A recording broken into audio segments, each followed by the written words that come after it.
शरद पवारांवर टीका करण्याची चूक भाजपनं पुन्हा करू नये, अन्यथा लोकसभेप्रमाणे आगामी काळात विधानसभेतही भाजपला फटका बसू शकतो, असा इशाराच विलास लांडेंनी दिला। विलास लांडे राष्ट्रवादी अजित पवार पक्षाचे माजी आमदार आहेत। त्यांनी भाजपला लेखी पत्र लिहिलंय। शरद पवार आमचं दैवत आहे, त्यांच्याबद्दल बोललेलं खपवून घेतलं जाणार नाही, असंही त्यांनी भाजपला सुनावलंय। आमच्या दैवताबद्दल बोललेलं खपवून घेतलं जाणार नाही, असा थेट इशाराच लांडेंनी दिला।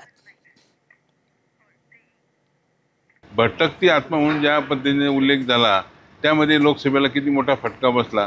त्याच माध्यमातून जर भ्रष्टाचारी सरदार म्हणून त्या ठिकाणी जर असं म्हणत असेल तर या सर्व गोष्टीला कुठेतरी त्या ठिकाणी त्यांनी आत्मचिंतन करावं। जर समजा त्यांनी त्यांच्यामध्ये सुधारणा केली नाही त्याच्यामध्ये फटका बसेल असे या ठिकाणी खात्रीशीर सांगणारे सुद्धा जनता खूप आहे।